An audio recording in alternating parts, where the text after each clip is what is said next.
कार्यक्रम के सह प्रायोजक हैं दयाल पशु आहार, दूध दमदार, आप शानदार। अन्नदाता अन्नदाता नीत तुम्हारा अन्नदाता, पग पग पर है संग तुम्हारे अन्नदाता। लहू किसानों का बन के पसीना सींचता है धरती का सीना, मेहनत का तेरी हक दिलवाने, नई तकनीक नई खोज बताने। पशुधन को गुणवान बनाना, पौध सुरक्षा को सिखलाना, खेती के सब गुर समझाने, भारत का सरताज बनाने, आठों पहर है संग तुम्हारे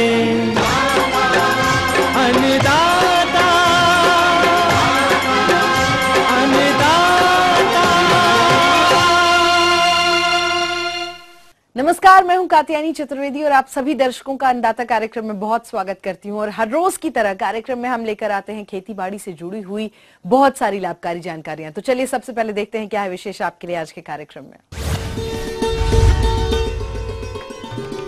बेबी कॉर्न और स्वीट कॉर्न की खेती पर सफल किसान की कहानी,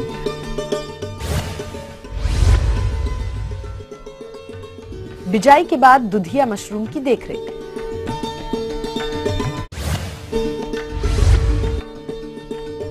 मुर्गियों से अधिक आय प्राप्त करने हेतु बरसात के मौसम में देखभाल पर जानकारी,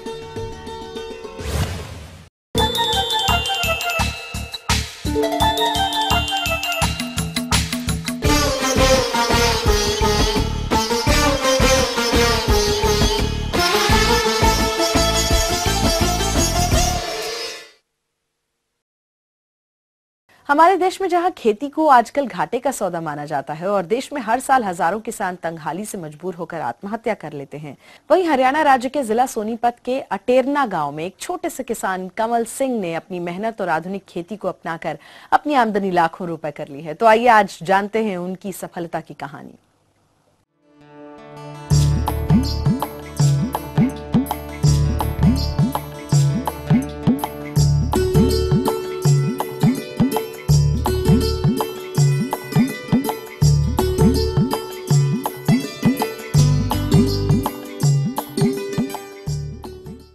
1997 में मैंने बेबी कॉर्न की खेती यहाँ शुरू की थी। शुरू में 1-2 साल तक मैं अकेला करता रहा।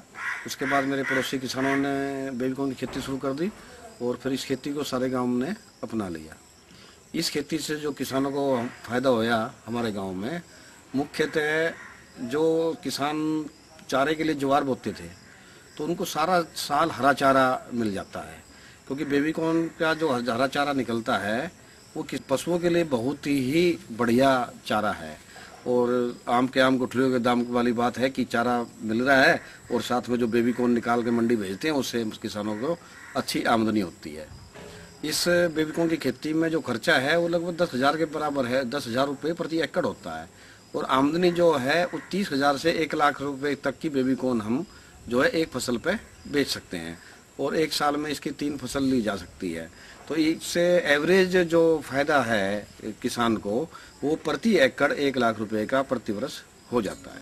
कमल सिंह बताते हैं कि उनके बाद गांव के कई किसानों ने बेबी कॉर्न और स्वीट कॉर्न उगाने की शुरुआत की। साल में 3 बार बेबी कॉर्न की फसल को उगाया जाता है, जिससे सारा खर्च निकलने के बाद भी किसान 1 लाख से ज्यादा की आमदनी कर लेता है। किसान अपनी फसल को दिल्ली की मंडी में बेचकर अच्छा मुनाफा कमा रहे हैं। मैं अटेरना गांव का किसान हूँ। हमारे यहाँ बेबी कॉर्न की खेती होती है। कंवल सिंह प्रधान ने स्टार्टिंग करी थी हमारे गांव में, कंवल सिंह प्रधान लाए थे। इसमें इनकम जी हम 1-1.5 लाख रुपए एकड़ में सारा खर्चा काट के बचा दे 1 साल में। और हम अपने बच्चों की पहले बलक शादी में भी दिक्कत पड़े थी, अब बहुत अच्छी था शादी, 1 कड़ वाला भी शादी बढ़िया कर देता है इस बेबी कॉर्न के। उससे हमारे गांव में बहुत मुनाफा, तकरीबन सब किसाने करने लगे बेबी कॉर्न और सब्जी को कम करते, बेबी कॉर्न ही ज्यादा करते। कमल सिंह किसान ने गांव में ही बेबी कॉर्न और स्वीट कॉर्न की प्रोसेसिंग कर उसकी पैकिंग फैक्ट्री भी लगा ली है। अगर किसान को उसकी फसल के दाम मार्केट में अच्छे ना मिले तो उसकी पैकिंग कर बेचा जाए, जिससे किसानों की मार्केट जाने की दिक्कत भी खत्म हो जाती है। चाहूँगा कि यहाँ के किसानों को एक बहुत बड़ा फायदा ये है कि यहाँ से आज़ादपुर सब्जी मंडी केवल मात्र 25 किलोमीटर दूर है। किसान अपने बेबी कॉर्न को मंडी ले जाते हैं और कई बार मंडी में सस्ता हो जाता है या नहीं बिकती, तो हमने इनका प्रोसेस प्लांट लगाया हुआ है। हमने किसानों की यहाँ कोऑपरेटिव सोसाइटी बनाई हुई है जिसमें 150 के लगभग किसान उसके सदस्य है और सोसाइटी ने अपना प्रोसेस प्लांट लगाया हुआ है। और सभी किसानों को मिनिमम सपोर्ट प्राइस, जैसे बेबी कॉर्न का 50 रुपये प्रति किलो मिनिमम रेट दिया हुआ है। किसान मंडी बेचते हैं, मंडी में अच्छा भाव मिलता है, 60 रुपये से यदि 250 रुपये किलो तक का भाव मिलता है तो किसान मंडी बेचते हैं, और यदि 60 रुपये से नीचे आ जाता है तो किसान जो है अपनी प्रोसेस यूनिट को 50 रुपये किलो में बेचते हैं। मंडी में चाहे 10 रुपये किलो हो या 20 रुपये किलो हो तो भी किसानों का यहाँ 50 रुपये किलो में बेबी कॉर्न लिया जाता है, और इस बेबी कॉर्न को प्रोसेस करते हैं डब्बा बंद करके पूरे देश की मार्केट में हमारी समिति यहाँ से भेजती है। 2003 में मुझे राज्य सरकार ने उपायुक्त सोनीपत ने सम्मानित किया, जिला लेवल का पुरस्कार दिया। उसके बाद तो कई पुरस्कार दिए, जैसे 2007 में स्टेट लेवल का पुरस्कार मिला, 2009 में IRI पूसा ने अवार्ड दिया, 2010 में भी दिया और 2012 में हरियाणा के मुख्यमंत्री जी ने दिया। प्रगतिशील किसान के तौर पर कमल सिंह को साल 2003 में देवी लाल पुरस्कार से सम्मानित किया गया और 2011 में उन्हें IG रंगा पुरस्कार से सम्मानित किया गया और 1 लाख रुपए की राशि दी गई। वहीं साल 2013 में गुजरात के मुख्यमंत्री और आज भारत के प्रधानमंत्री नरेंद्र मोदी उन्हें 51,000 की राशि से सम्मानित कर चुके हैं। हाल ही में 24 फरवरी को देश के कृषि मंत्री राधा मोहन सिंह ने उन्हें कृषि सम्राट सम्मान से नवाजा और 2,11,000 की राशि दी। कमल सिंह कहते हैं कि किसान मेहनत के साथ सरकार द्वारा दी जाने वाली किसान हितैषी योजनाओं का लाभ उठाए तो खेती से अच्छी कमाई हो सकती है।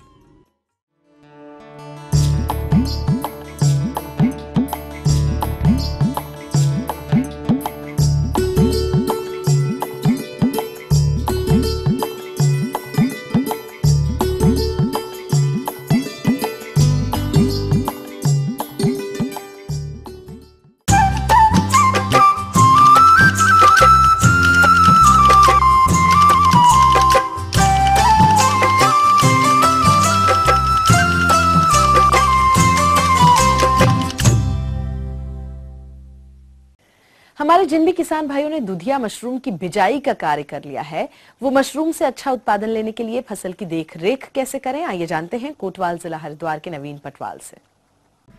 ये मैं आपको बताना चाह रहा था, एक मिल्की मशरूम हम लोग यहाँ ग्रो करते हैं। इसे ग्रीष्मकाली मशरूम बोलते हैं। ये समर्स में ही उगती है और इसकी बुआई अप्रैल मई जून के आसपास होती है, मई जून के आसपास।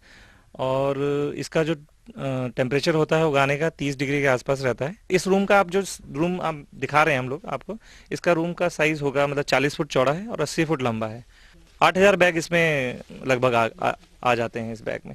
उसके बाद हम क्या करते हैं कि इस कमरे में कुछ मतलब बाहर से हवा के कुछ पंखे लगाए जाते हैं जिससे कि बाहर से कुछ स्वच्छ हवा आ सके और कार्बन डाइऑक्साइड की मात्रा इसके अंदर कम करी जा सके। इसका एक फायदा है कि बटन मशरूम जैसे सर्दियों में उगती है और आपका शेड खाली है तो आप इस मशरूम को कर सकते हैं। और सबसे खास बात इस मशरूम की यह है कि ये 30 डिग्री में उगती है तो इसकी शेल्फ लाइफ बहुत हाई रहती है। अगर आप इसे फ्रिज करते हैं, रेफ्रिजरेट करते हैं या ठंडा करते हैं तो ये काफ़ी टाइम तक मार्केट में सर्वाइव कर सकती है बटन के मुकाबले। जैसे हम केसिंग की बात बता रहा था मैं, केसिंग के बाद माइसीलियम जब केसिंग में आ जाता है उसके बाद इसमें मशरूम के पिनहेड बनना चालू हो जाते हैं। तो इसके बाद हम मशरूम को जैसे 7-8 इंच की हो जाती है तो उसको तोड़ के काट के हम लोग पैक कर लेते हैं और उसको मंडी में बेचने के लिए भेज देते हैं। अभी तक इसका जो मार्केट है साउथ में है और नॉर्थ इंडिया में ज़्यादातर केवल दिल्ली में ही प्रचुर मात्रा में बिकती है। नॉर्मली मशरूम को लाइट की आवश्यकता नहीं होती, इसमें क्लोरोफिल कुछ नहीं होता, लेकिन इस मशरूम के लिए, स्पेशली इस मशरूम के लिए, मिल्की मशरूम में इसको लाइट की जरूरत होती है। या तो हम लोग बल्ब या ट्यूबलाइट से इसकी लाइट देते हैं। इसकी सिंचाई लगभग रोज ही होती है। हल्की सी नमी हमेशा केसिंग में रहनी चाहिए, हमेशा चाहिए। आप मतलब बहुत हल्का हल्का सा पानी डालते रहें और जैसे जैसे आपको कोई बीमारी दिखती है तो उससे छुटकारा पाते रहना चाहिए। वो बैग या तो आप फेंक दिए अगर ज़्यादा बीमारी है, थोड़े बहुत अगर बीमारी है तो उसमें कोई उपचार करिए, बावस्टिन का स्प्रे करिए, कोपराने से तो उसे निकाल दीजिए उखाड़ के। और उसके बाद जो बीमारियां होती हैं इसमें ग्रीन मोल्ड हो गया, कोप्राइनस हो गया, और 2-3 और वाइट प्लास्टर मोल्ड अगर आपके उसमें अमोनिया रह गई कंपोस्ट में तो कोप्राइनस आपके आते रहेगी, जिसका रोज आपको निकाल के हटा के उसको फेंकना पड़ेगा सुबह और शाम दोनों टाइम पे। मोल्ड होता है उसकी पहचान तो बिल्कुल जैसा नाम है इसका, ग्रीन मोल्ड, हरे रंग का केसिंग के ऊपर आ जाता है और उस एरिया को हम हटा देते हैं, वो केसिंग के ऊपर ही होता है हरे रंग का। उसको हटा के हम लोग क्या करते हैं, बाविस्टिन का स्प्रे करते हैं और बैग्स को फिर वहीं रख लेते हैं। और वाइट प्लास्टर मोल्ड जो होता है वो सफ़ेद रंग का होता है, मशरूम जैसा ही दिखता है फंगस, लेकिन उसमें थोड़ा गाढ़ापन होता है सफ़ेद में, और उसको भी इसी तरीके से ग्रीन मोल्ड के तरह जैसे उपचार किया जाता है, उसको थोड़ा सा हटा के हम लोग वहाँ पर स्प्रे कर देते हैं बाविस्टिन का, और वहाँ पर वो फिर ठीक हो जाता है। उसके बाद वो नहीं होता, अगर हम उसका उपचार नहीं करेंगे तो बढ़ता ही चला जाएगा। छोटे लेवल पे स्टार्ट करें, अपने आप इसको एक्सपीरियंस लें, कुछ लोकल जो आपके कुछ साइंटिस्ट हैं, कुछ डॉक्टर्स हैं जो कृषि मंत्रालय से अपॉइंटेड हैं आपके एरिया में, उनसे कुछ मदद लीजिए। और कहीं कहीं पर इनके ट्रेनिंग सेंटर्स हैं, national research centre for mushroom है जिसका DMR नाम हो गया है, department of mushroom research, Solan में है। वहाँ जाके आप 7-7 दिन की ट्रेनिंग होती है, वहाँ ट्रेनिंग ले सकते हैं। जी हाँ, तो ये थी कुछ उपयोगी जानकारियां। अब लेते हैं यहाँ पर एक बहुत छोटा सा ब्रेक, बहुत जल्द लौटेंगे और कार्यक्रम में आगे है महत्वपूर्ण जानकारियां। बने रहिए हमारे साथ। मुर्गियों से अधिक आय प्राप्त करने हेतु बरसात के मौसम में देखभाल पर जानकारी।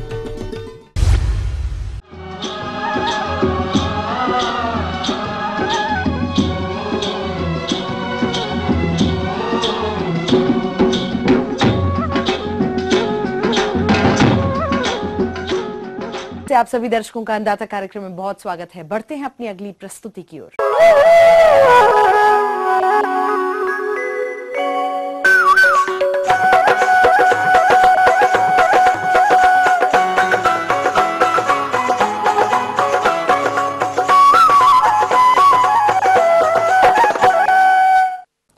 किसान भाइयों, कृषि के साथ अपनाए जाने वाले सह व्यवसायों में मुर्गी पालन एक लाभकारी व्यवसाय है, लेकिन इस व्यवसाय में जोखिम भी बहुत अधिक है। तो मुर्गी पालक भाइयों, आपको अपने मुर्गी फार्म से अच्छी आय प्राप्त हो सके, इसके लिए किस प्रकार से मुर्गियों की देखरेख और प्रबंधन करना है, इस बारे में जानकारी दे रहे हैं पशु चिकित्सा एवं पशु विज्ञान महाविद्यालय वल्लभ नगर उदयपुर के एक वैज्ञानिक doctor Sunil Kumar.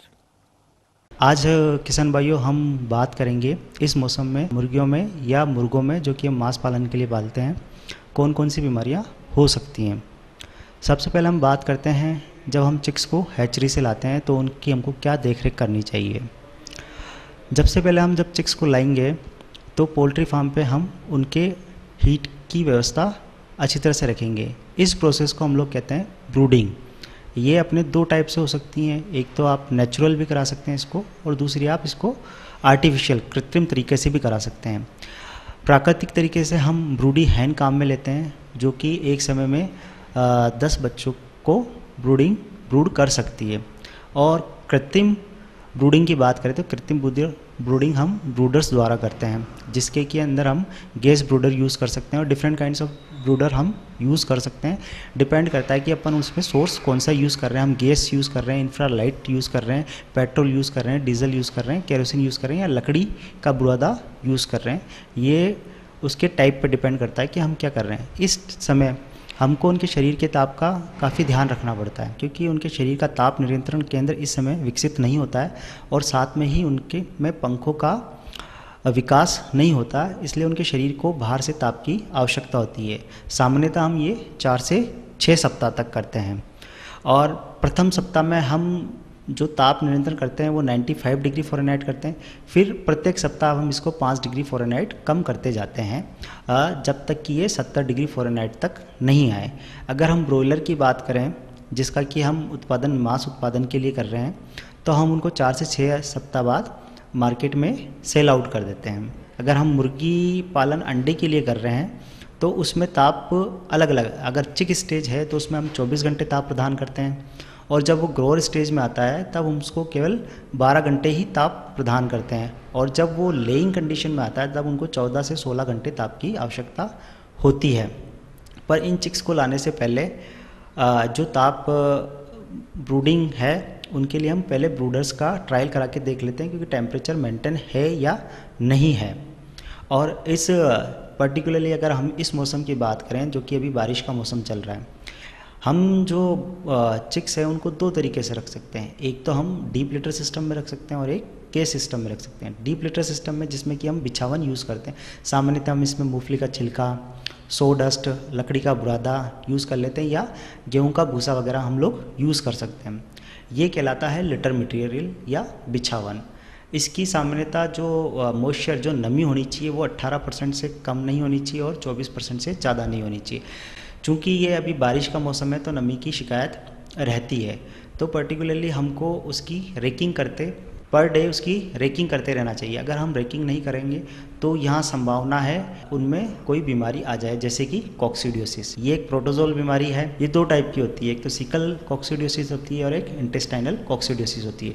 Sickle coccidiosis अगर है तो जो एक्सक्रीटा है उसके साथ ब्लड आना शुरू होगा और वो पहचान में आ जाता है ब्लड। और अगर इंटेस्टाइनल कॉक्सीडियोसिस है तो इंटेस्टाइन पे जो उनकी आंत है उसके ऊपर हिमोरेजेस हो जाते हैं। तो इसलिए ये बीमारी ना हो तो हम उनका जो लिटर है उसको टाइम टू टाइम उसमें रेकिंग करते रहें, ताकि कि मॉइस्चर वहाँ ज़्यादा ना हो, और साथ में वेंटिलेशन उसमें प्रॉपर रखेंगे। एक बीमारी इस टाइम में आ जाती है जो डीप लिटर सिस्टम में एस्परजिलोसिस, जो कि ब्रूडर्स निमोनिया भी कहता है। ये बीमारी जो है रेस्पिरेटरी सिस्टम से रिलेटेड होती है, और ये एक फंगल डिजीज़ है जो कि एस्परजिलस फ्यूमिगेटस से होती है। तो इसमें भी अगर हम वेंटिलेशन प्रॉपर रखेंगे और लिटर में मॉइस्चर कंट्रोल रखेंगे तो ये बीमारी नहीं होगी। एक बीमारी फंगल डिजीज़ और है एफ्लाटॉक्सिकोसिस, जो भी फंगल कवक से जनित रोग है, जो कि फीड मटेरियल, अगर फीड मटेरियल आपका मॉइस्चर कंटेंट रखा हुआ है और उसकी भी हम प्रॉपर्ली जब फीड मटेरियल दे रहे हैं उसको प्रॉपर्ली हिला के नहीं दे रहे हैं तो उसमें भी फंगल डेवलपमेंट हो जाता है। तो फंगल डेवलपमेंट हो जाता है तो ये भी आपके रेस्पिरेटरी सिस्टम से रिलेटेड बीमारी है। तो अगर इसमें भी हम नमी का नियंत्रण रखेंगे तो ये बीमारी नहीं होगी।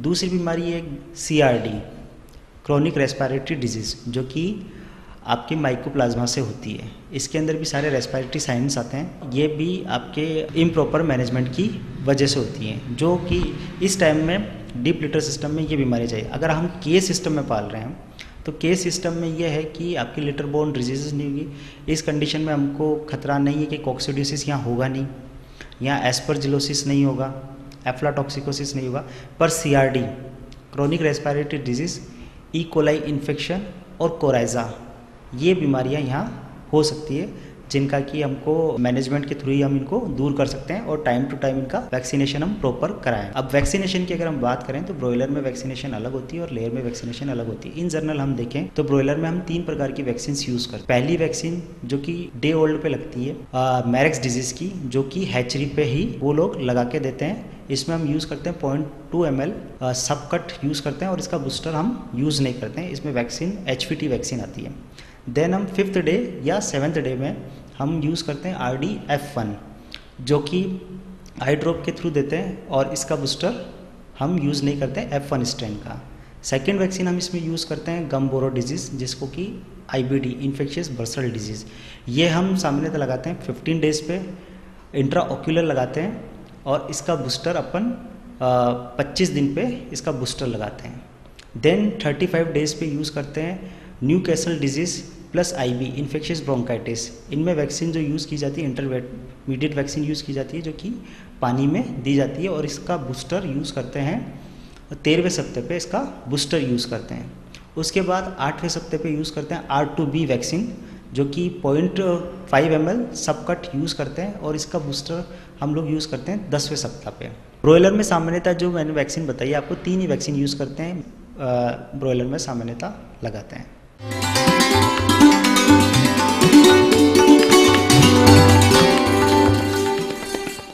अन्नदाता हेल्पलाइन निशुल्क फोन संपर्क सेवा के माध्यम से आपके द्वारा पूछे गए प्रश्नों में से 1 या 2 महत्वपूर्ण प्रश्नों को हम अपने कार्यक्रम में जरूर शामिल करते हैं और इसी के तहत आज का चयनित प्रश्न और उसका जवाब इस प्रकार है। निःशुल्क अन्नदाता हेल्पलाइन में आज हमने जिस प्रश्न को शामिल किया है उसे पूछा है मोतियापुर उधम सिंह नगर के शैलेश रावत ने। आपने बर्बरी नस्ल की बकरी के पालन पर जानकारी चाहिए है।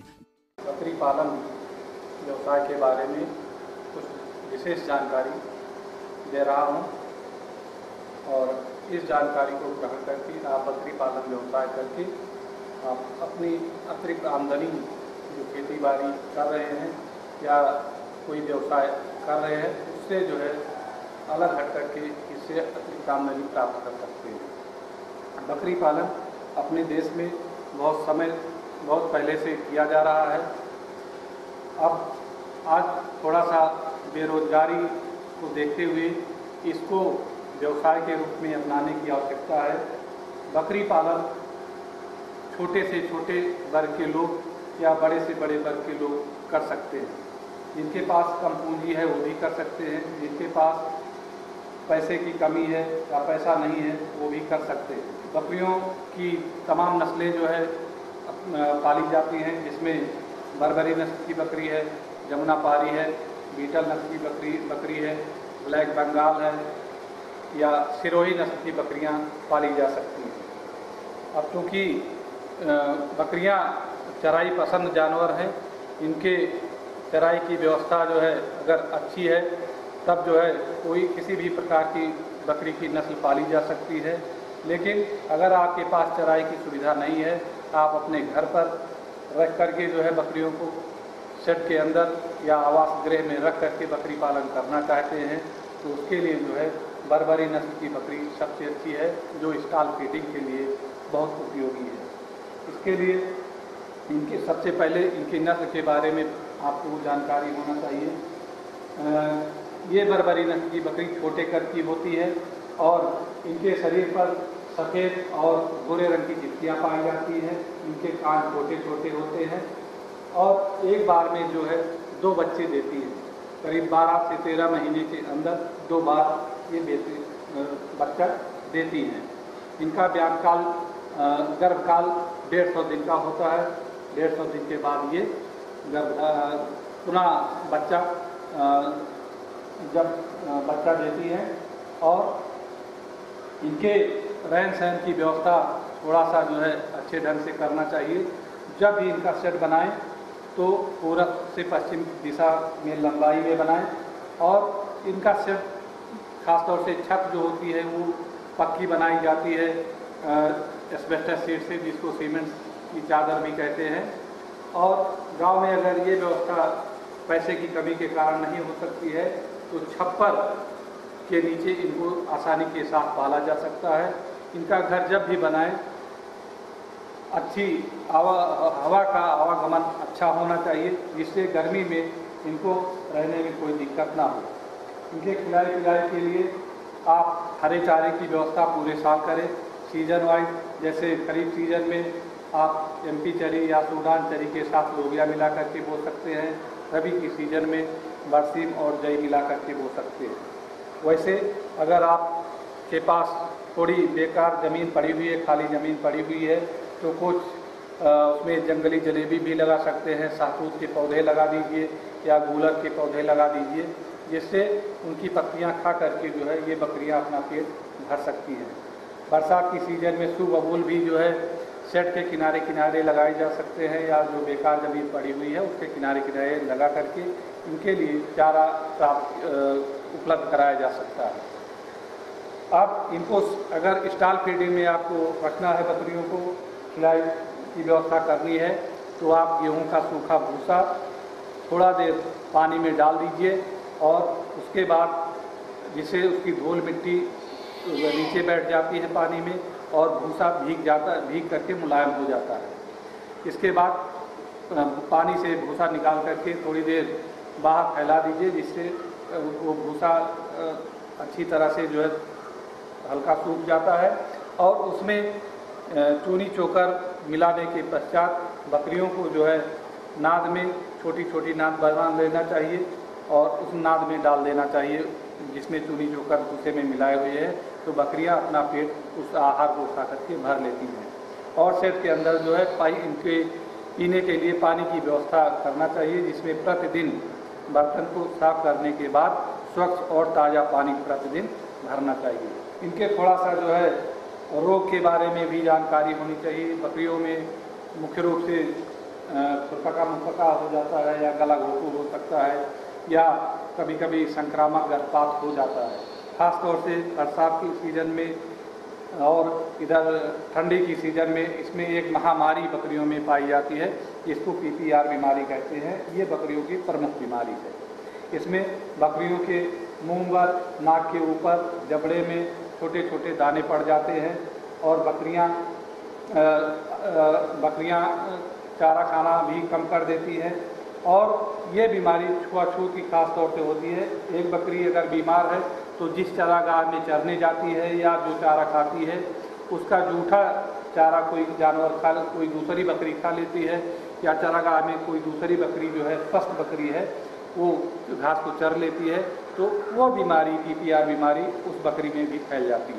इसके नियंत्रण के लिए सबसे बढ़िया तरीका है कि अपने जो राजकीय पशु चिकित्सालय हैं वहाँ के पशु चिकित्सक से संपर्क करके इनका टीकाकरण जो है बरसात शुरू होने से पहले करवा ले तो बहुत अच्छा होता है, इनको मरने से बचाया जा सकता है। और इनमें खास तौर से पेट के अंदर के कीड़े जो होते हैं इसके लिए कृमिनाशक दवा समय समय पर पिलाते रहना चाहिए। और इनमें छोटे छोटे जो बच्चे इनके होते हैं इनको जूं इनमें पड़ जाती है, जिससे इनका खून जो है ये जूं चूसते रहते हैं और बच्चे कमज़ोर होने लगते हैं। तो इसके लिए सबसे बढ़िया तरीका है ब्यूटाक्स दवा 1 से 1.5 ml 1 लीटर पानी में मिला करके और इनको अच्छी प्रकार से मुंह को छोड़ करके बाकी पूरे शरीर को अच्छी प्रकार से धुल देना चाहिए, जिससे जो है ये जूं समाप्त हो जाती है।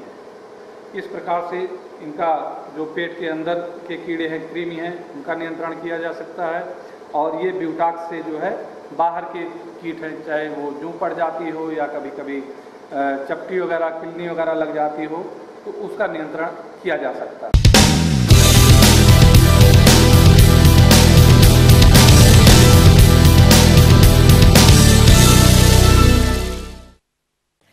तो राज्य की विभिन्न मंडियों में कृषि उत्पादों के बढ़ते उतरते बाजार भाव की संक्षिप्त जानकारी इस प्रकार से है।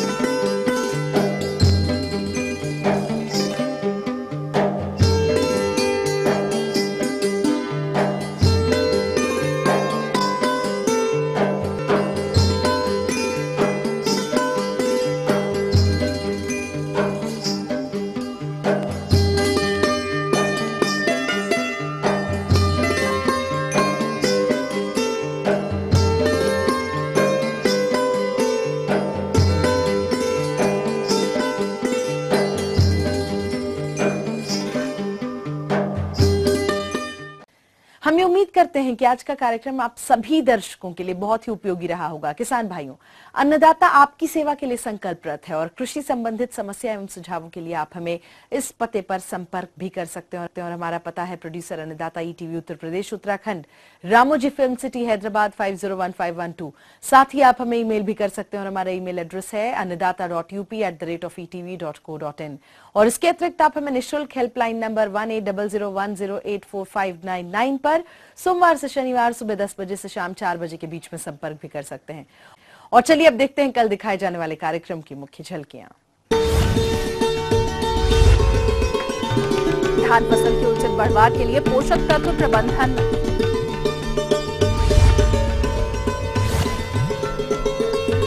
आम के बाग से अगले वर्ष अच्छी उपज के लिए बाग का प्रबंधन। और फिलहाल अन्नदाता की पूरी टीम को दीजिए इजाजत। कल फिर इसी समय आपसे होगी मुलाकात कृषि संबंधित कुछ और रोचक जानकारियों के साथ। तब तक के लिए नमस्कार।